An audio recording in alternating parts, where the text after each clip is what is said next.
Kung gusto mo ng matibay na running shoes, New Adidas Fashion, mabibili lamang sa halagang 2,100 pesos. I-click lamang ang link sa comment section. Sisimulan ng Memphis Grizzlies ang kanilang 2024-25 NBA season sa Huwebes laban sa Utah Jazz matapos magtala ng 3-2 record sa preseason. Matapos ipahayag ni Derrick Rose ang kanyang pagre-retiro, nagkaroon ng bakanteng roster spot ang Grizzlies. Ginamit ito ng team upang i-convert si Scottie Pippen Jr.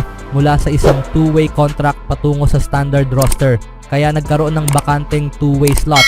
Sa opisyal na anunsyo nitong linggo, ibinahagi ng Grizzlies na pumirma si Yuki Kawamura para sa two-way spot na ito. Inanunsyo ng Memphis Grizzlies ngayon na itinaguyod ng koponan ang guard na si Yuki Kawamura sa isang two-way contract. Alinsunod sa patakaran ng team, hindi isiniwalat ang mga detalye ng kasunduan. Si Kawamura ay naglaro sa lahat ng 5 preseason games bilang reserve para sa Grizzlies at may average na 3.4 points at 4.2 assists sa 15.1 minutes. Si Kawamura ay isang tanyag na manlalaro sa Japan at may malaking fanbase na sumusuporta sa kanyang pag-abot sa NBA. Mukhang tanggap din siya ng kanyang mga kasamahan sa team.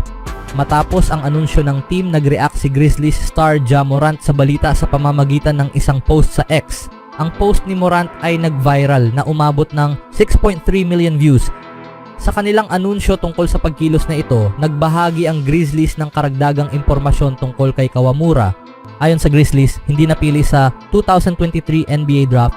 Si Kawamura ay naglaro sa nakaraang 5 season noong 2019-24 in Japanese B-League, kung saan tinanghal siyang most valuable player noong 2022-23 kasama ang Yokohama B Corsairs. Dagdag pa ng Grizzlies, ang 23 taong gulang na si Kawamura ay naging starter sa lahat ng 56 na laro para sa Yokohama noong nakaraang season at may average na 20.9 points at 8 assists sa in 30.6 minutes na nagdala sa kanya ng pangalawang sunod na pagpili sa Best 5 team ng B-League. Kinatawan din ni Kawamura ang Japan sa 2023 FIBA World Cup and 2024 Paris Olympics, kung saan nakapagtala siya ng 29 na puntos, 7 rebound at 6 na assist para makatulong sa Japan na mag-overtime laban sa France noong Hulyo 30. Dahil sa kanyang two-way contract, si Yuki Kawamura ay magkakaroon ng pagkakataong maglaro para sa parehong Memphis Grizzlies at sa kanilang G-League affiliate, ang Memphis Hustle. Isang napakalaking oportunidad ito para kay Yuki dahil kung maglaro siya ng maayos sa G-League, maaari niyang ipakita ang kanyang potensyal at posibleng maiangat sa isang regular na kontrata sa Grizzlies. Dahil sa potensyal ni Yuki Kawamura na magbigay ng malaking kontribusyon para sa Grizzlies, maraming tao ang nagpakita ng suporta sa kanya, kabilang na ang superstar ng Memphis na si Ja Morant, na di umano'y isa sa pinakamalaking taga-suporta ni Kawamura sa likod ng mga eksena.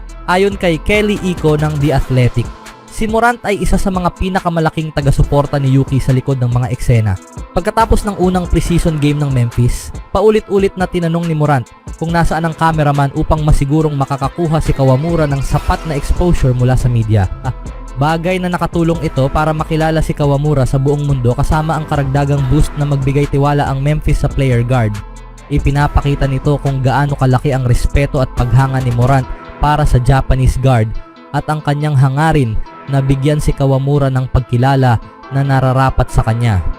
Natural, mabigat ang competition sa guard rotation ng Grizzlies na kinabibilangan ni Ja Morant, Scottie Pippen Jr. at Marcus Smart. Ngunit kung magkakaroon ng mga injuries, si Kawamura ay laging handa at isang tawag lang ang layo. Sa G-League, mas mapapakita niya ang kanyang playmaking at shooting skills na magsisilbing patunay na hindi lamang siya novelty act dahil sa kanyang tangkad at nasyonalidad.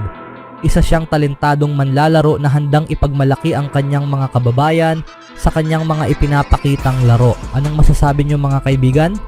Sa ibang balita naman, narito na ang lineup ng Warriors para sa 2024-25 NBA season, bago ang kanilang unang laro laban sa Portland Trail Blazers sa Miyerkules sa Moda Center. Inanunsyo ng Golden State nitong linggo na tinanggal na nila ang 3 training camp invitees. Forward na si Kevin Knox, guard na si Blake Hinson, at forward na si Jackson Rowe na nagdala sa kabuang bilang ng mga manlalaro sa roster ng team sa 17. Ang 3 manlalaro ay orihinal na pumirma sa Warriors noong September 29th. Si Hinson ay naglaro sa 2 preseason games kasama ang Warriors na may average na 1.5 points in 5.3 minutes per game. Si Rowe naman ay naglaro din sa dalawang preseason games at may average na 4 points, 3 rebounds, and 1 assist in 6.3 minutes per game. Parehong pumirma sina Hinson at Rowe ng Exhibit 10 contracts in Golden State. Ibig sabihin ay mananatiling may karapatan ang Warriors sa kanilang G League rights at sisimulan nila ang season kasama ang Santa Cruz Warriors. Si Knox ay naglaro din sa dalawang preseason games at may average na 3 points, 2 rebounds at 1 block in 7.4 minutes per game. Subalit, ang kanyang G League rights ay hawak ng Rip City Remix.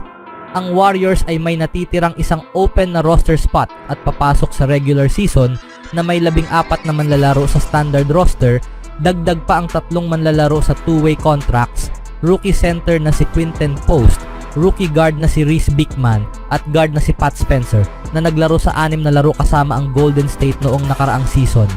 Sa sumunod na balita naman, sa pagtatapos ng NBA preseason, ibinahagi ni Bronny James ang isang nakakataba ng pusong pag-uusap nila ni Stephen Curry matapos ang kanyang kahangahangang 17 punto na pagtatanghal laban sa Golden State Warriors noong Biyernes. Si Curry, na hindi nakapaglaro dahil sa finger injury, ay nakita na nakikipag-usap kay Bronny matapos ang laro. Si Bronny ay naging starter sa kanyang unang laro ng preseason at hinarap ang regular na rotation ng Warriors sa loob ng karamihan sa kanyang 35 minuto kung saan siya ay nakapagtala ng 7 out of 17 shot, 4 rebounds and 3 steals.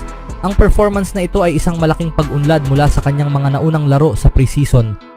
Pinaalalahanan niya lang ako na maglaro ng laro ko at maging sarili ko. Nagbigay din siya ng ilang tips kung ano ang gagawin sa ilang sitwasyon, pero wala namang masyadong malalim. Ani Bronny tungkol sa kanyang pag-uusap kay Stephen Curry pagkatapos ng laro. Ang paglalakbay ni Bronny patungo sa NBA ay hindi naging madali matapos niyang makarecover mula sa cardiac arrest noong Agosto na nagpatagal ng kanyang college debut at nagpabawas sa kanyang oras sa USC.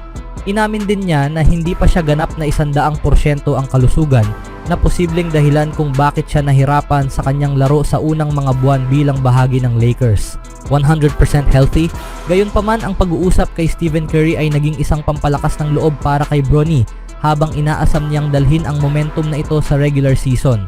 Bagaman hindi pa tiyak kung saan siya ilalagay, mas malamang na mapabilang siya sa G League affiliate team ng Lakers. Nabigyan ako ng pagkakataon na maging sarili ko.